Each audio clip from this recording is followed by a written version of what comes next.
Well, you know, I've had a couple of days now to kind of reflect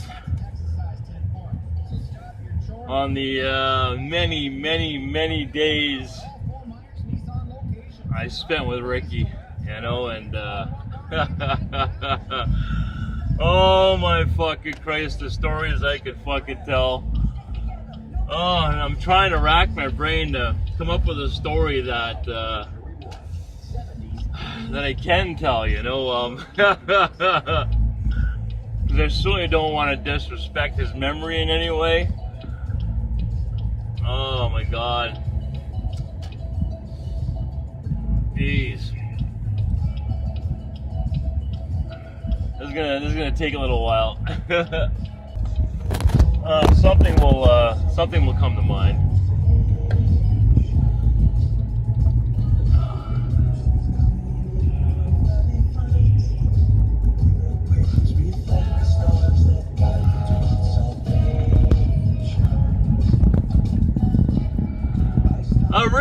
Me and Ricky were a lot alike. We both like to take things to the extreme, you know. You know, we're both old school meat cutters with the mentality of, you know, we know the way things were supposed to run, and okay, I'm getting a little political now. Funny story. Okay, so this is one time.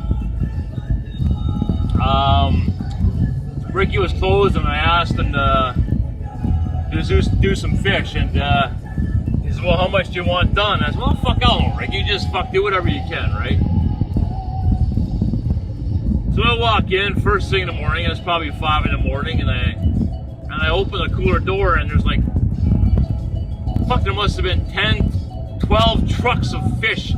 So all these trucks and fish, fucking fish done up everywhere. I'm like, what the fuck?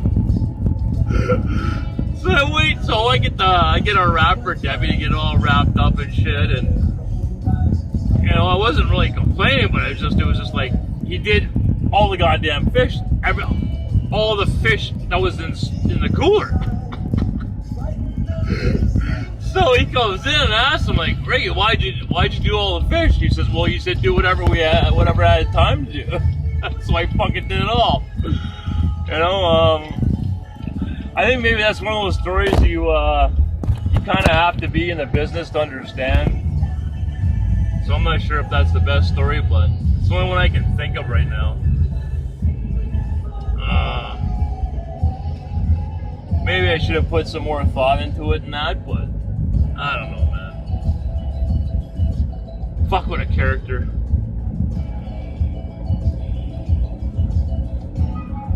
I remember probably the best compliment I ever paid Ricky was, I said, "You know what, Rick?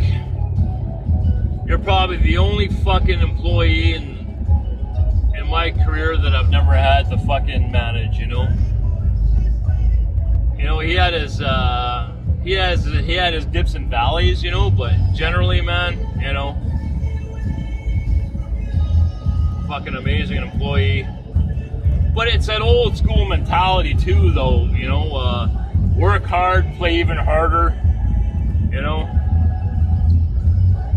It was tough at Costco for Ricky, because we were so much alike, you know. He was no different than me in the ways that, yeah, sure, you know, we partied. We definitely had that in common, but we definitely had a sense of a need of structure in our environment, because we knew the way things needed to be done and the way they should be done.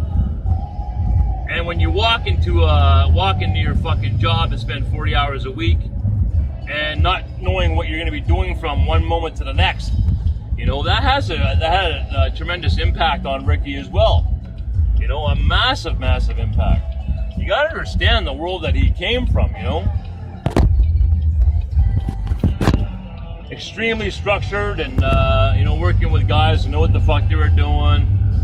You know, it was a whole different other kind of a code, right, that we had back then. You know, and And I really do believe it chipped away at his soul, you know. Yeah, for sure, you know. Yeah.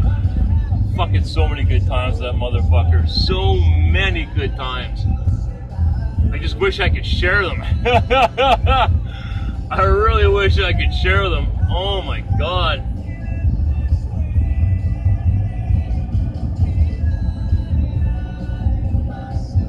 It's just, I just don't want any of the stories to reflect negatively on them, you know. It just, like, they're certainly not, I certainly don't think them as a negative, you know, but I certainly don't want the people watching this video to construe them as a negative, you know.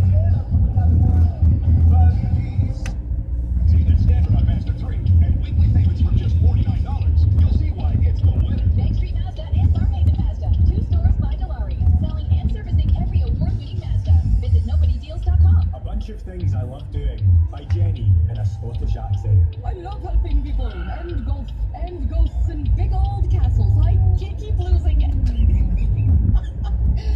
I'm just gonna do this straight. I am so excited to be going to Scotland with Team D. If you join Team D and raise funds to support Canadians living with diabetes, you can watch. If you're a faith-fearing person, you know, you know. Maybe there's a chance he's with Brenda now, you know. I'm not really sure how much that impacted him. I imagine a lot, you know. I imagine it must have been pretty hard to carry on without her, you know, because she was definitely his salvation at home. You know, I can't imagine, you know, going home after work every day and just not having someone there that understood him, you know, understanding his needs, you know. I certainly understood Ricky's needs a lot. You know, there was this one time he used to, you know, when Ricky, you know, like he was a man of extremes, you know, and when he got fucking pissed, you know, he got fucking pissed, you know, and I was, you know, I put a lot of attention into my guys, and Ricky was, you know, pretty much the top of the list, you know, and there was this one time where, you know, I felt the vibe off of Rick, you know, you could tell he was just ready to fucking blow, and things were really, really tense at work this particular year, and you know, most of us, well, a lot of us were on our fucking third strikes as it was, you know. And anyways, I caught this vibe from Rick, you know, I just knew he was gonna fucking blow, you know, and just my overprotective self, you know, I said, well, you know what, he's gonna blow no matter what. So I almost took it as my responsibility. I said, well, you know what, if he's gonna blow, he'll get it. Let's make sure that he gets it out on someone that can handle him saying something or losing his shit, which would be me. So this one particular time, I pushed him and pushed him and pushed him until he broke and he fucking exploded. But he exploded on me, and then he was fine after that. You know, but you know, our little argument, you know, raised a lot of attention because some customers had overheard the conversation, and you know, they complained about us arguing and shit, you know, and you know, and they tried to get Ricky to fucking say that, you know, I crossed the line and all this fucking political bullshit, and you know, they fucking hauled me in the office and saying I was out of line, I was a fucking bully, and I tried to make them understand. I said, hey, listen, you fucking idiots. You know, you guys don't fucking know Rick. I fucking know Rick. You know? I said I was fucking trying to protect them.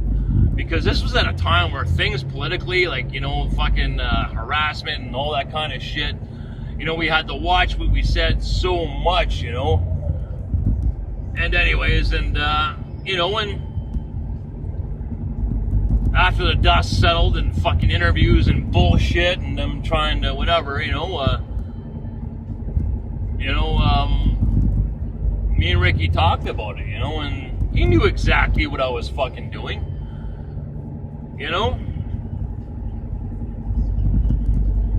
Nah, fuck, what can I say, man? I fucking, he had a special place in my heart, for a long, long time. It's too bad, we, things happened between us, at the end of my career. Like I said, I'm not gonna get into it, but, I think, at the end of the day, I think it was just, the stress of the place was just, it was, too hard on our relationship. We couldn't keep that loyalty and that togetherness together. It was just too much pressure from the company, right? And we had talked about it, but sometimes things are permanently broken, and which is unfortunate. A lot of things can't be fixed. But I spent the last day or so, just thinking about all the crazy fucking days we spent together. There was so many days. Oh, fuck the stories. Oh my God, Jesus, but yeah. Anyways, I'm almost home now, so I'm gonna get out of here.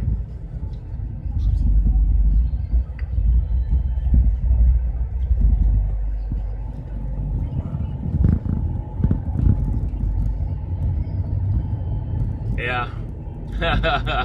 Fucking. Oh my God. Anyways, that's all I gotta say. That's all I gotta say.